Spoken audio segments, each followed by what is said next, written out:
আগের বার এসে বলেছিলাম লক্ষ্মীর ভাণ্ডার করব, করেছি কি করিনি? 500 টাকা দিয়ে শুরু করেছিলাম, এখন আপনারা কত পান? 1500 আর 1700। আমরা ইলেকশনের সময় বলি না, আগে করে দিই। আর বিজেপি এখন মিথ্যে কথা বলে বেড়াচ্ছে, বলছে ওরা নাকি আপনাদের অনেক দেবে। বিহারে জানেন তো, ইলেকশনের আগে ব্যাংক অ্যাকাউন্টে মেয়েদের ঢুকিয়েছিল 8000 টাকা, আর যেই ইলেকশন হয়ে গেছে চালিয়ে দিয়েছিল বুলডোজার, আর 1 পয়সাও দেয় না। আমাদের লক্ষ্মীর ভাণ্ডার সবাই পায়। ওরা যেটা চালু করেছিল, টুকলি করে সাইকেল স্কুটার থাকলে পাবে না, টেলিভিশন থাকলে পাবে না, পাকা বাড়ি থাকলে পাবে না, তো কে পাবে? একটা পরিবারে মাত্র একজনই পাবে।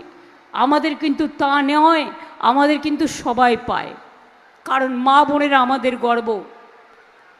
এবার বলে যাচ্ছি, আগামী দিন এই লক্ষ্মীর ভাণ্ডার সারা জীবন পাবেন আপনারা। আমরা বিজেপির মতো মিথ্যে কথা বলি না, আমরা যেটা বলি সেটা আমরা করি। ইলেকশনের সময় একরকম বলে, ভুলে গেছে বিজেপি পার্টি? আমোদি প্রমোদি বাবু বলেনি 14 লাখ 15 লাখ টাকা করে ব্যাংক অ্যাকাউন্টে দেবে? 1 পয়সাও কেউ পেয়েছেন? পেয়েছেন? 2 কোটি বেকার ছেলে মেয়েদের চাকরি দেবে বছরে, কেউ পেয়েছেন? বলেছিলেন ব্ল্যাক মানি নিয়ে আসবে বলে নোটবন্দি করেছিল, আপনাদের টাকা কেড়ে নিয়েছিল, একটাও ব্ল্যাক মানি ফিরে এসেছে? আজকে গ্যাসের দাম কত, পেট্রোলের দাম কত, ডিজেলের দাম কত, ট্রেনে ভাড়া বেড়েছে কত, সব জিনিসের দাম বেড়েছে, শুধু মানুষের জীবনের দাম কমেছে। মনে রাখবেন, এদের আমলে, বিজেপির আমলে সারা দেশটা শেষ হয়ে গেছে। কালকে আসামে ডাবল ইঞ্জিন রাজ্যে ভোট করেছে, উত্তরপ্রদেশ থেকে 50,000 লোক নিয়ে এসে ট্রেনে করে, আমি শুনেছি এটা। আমাদের আসামে ইউনিট আছে, আমাকে সুস্মিতা বলেছে, সন্তোষ মোহন দেবের মেয়ে।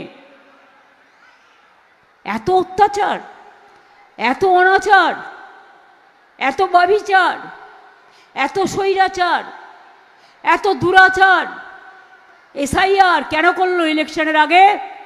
এই লিস্টেই তো মোদিবাবু জিতেছিলেন, মোটা ভাই জিতেছিলেন। তাহলে আজকে তারা পদত্যাগ করুক যদি এই লিস্টে অনুপ্রবেশকারী থাকে। অনুপ্রবেশকারী বর্ডার সামলায় কে? কেন্দ্রীয় সরকার। সিআইএসএফ চালায় কে? কেন্দ্রীয় সরকার। সিবিআই চালায় কে? কেন্দ্রীয় সরকার। আইটিবিটি চালায় কে? কেন্দ্রীয় সরকার। যদি কেউ অনুপ্রবেশকারী ঢোকে তো অমিত শাহ রিজাইন করা উচিত, আমাদের নয়, কারণ আমরা ঢোকাইনি, আমাদের ঢোকাবার ক্ষমতা নেই।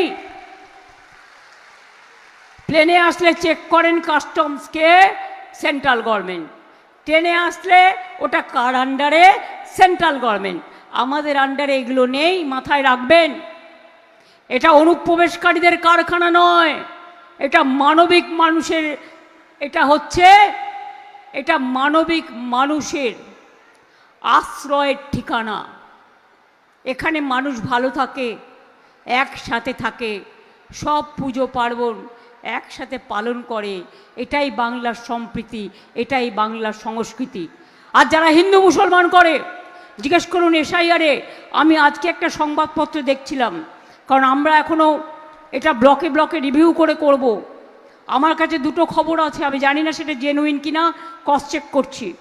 একটা আজকে একটা সংবাদ মাধ্যমে দেখলাম 90 লক্ষ ভোটারের নাম বাদ দিয়েছে, তার মধ্যে 60 লক্ষ হিন্দুর নাম বাদ গেছে আর 30 লক্ষ মুসলমানের নাম বাদ গেছে। আসামে যখন এনআরসি করেছিল 19 লক্ষ নাম বাদ গিয়েছিল 2018 সালে, তার মধ্যে 13 লক্ষ হিন্দুদের নাম বাদ গিয়েছিল আর 6 লক্ষ মুসলমানের নাম বাদ দিয়েছিল। তাহলে বুঝতে পারছেন এরা হিন্দু মুসলমান করে, এদের লজ্জা থাকা উচিত। সৌদি আরবিয়ায় গেলে নবাবের গলা ধরে কুলোকুলি করে, যেমন দুর্গাপূজা আমাদের লোকেরা কুলোকুলি করে, তখন মনে থাকে না হিন্দু বা মুসলমান? যখন দুবাই যান, এক টেবিলে বসে খান, তখন মনে থাকে না হিন্দু বা মুসলমান। এখন বলছেন ওমানে গরুর মাংস সাপ্লাই করবেন, আমি দেখছিলাম সেদিনকে সোশ্যাল নেটওয়ার্কে। তো বড় বড় কথা, এই দেবো সেই দেবো, আজ পর্যন্ত তো কিছু দেননি কাউকে, বরঞ্চ 2 লক্ষ কোটি টাকার উপর আমরা পাই। যুবসাথীদের আমি বলতে চাই, জীবিকার সন্ধান আমরা করে দেব। যারা যুবসাথী পেয়েছেন আগামী দিন তাদের জীবিকার সন্ধান আমরা করে দেব। যারা এখনও পায়নি, দরখাস্ত করেছেন, তারা পেয়ে যাবেন। লক্ষ্মীর ভাণ্ডার সারা জীবন চলবে, তার কারণ এটা মা বোনেদের পাওয়ার অধিকার আছে, এটা মা বোনেদের কাছে উপহার। এটা বিজেপির ভাওতা নয়, ছলনা নয়। ওরা বলে এক আর করে এক, মিথ্যে কথার কারখানা, মিথ্যের ফুলঝুরির কারখানা, ওরা ভাওতা দেবার কারখানা, এসআইআরের নাম কাটার কারখানা, এনআরসি করার কারখানা, দাম বাড়াবার কারখানা, মানুষের দাঙ্গা লাগানোর কারখানা। ওরা মানুষের যন্ত্রণা, বাংলাকে দেয় লাঞ্ছনা, বাংলাকে করে বঞ্চনা। তাই বলি ওদের একটাও ভোট দেব না, আপনারা কেউ দেবেন না, প্লিজ দয়া করে, অনুগ্রহ করে।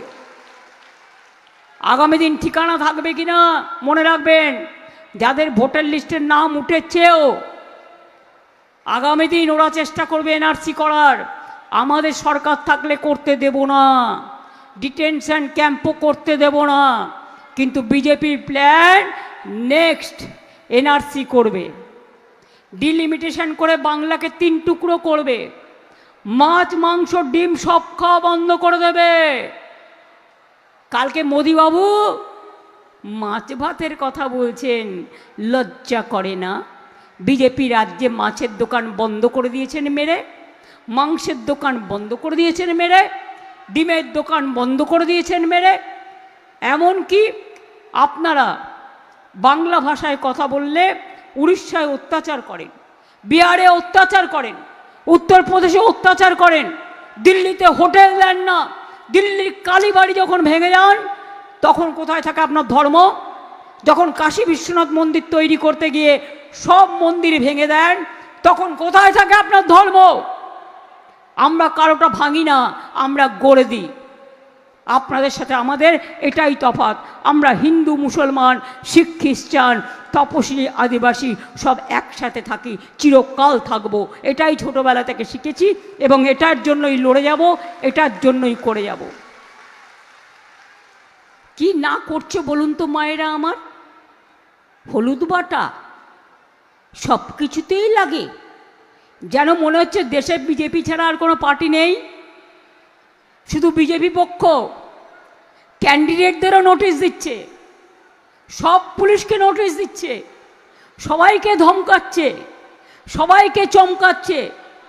বাংলা দখল করবার জন্য বিজেপি হয়েছে হ্যাংলা।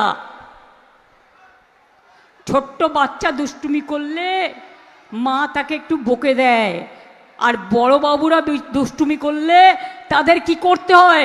ধরে ধরে গণতন্ত্রের থাপ্পড় মারতে হয়। এটা মাথায় রাখবেন।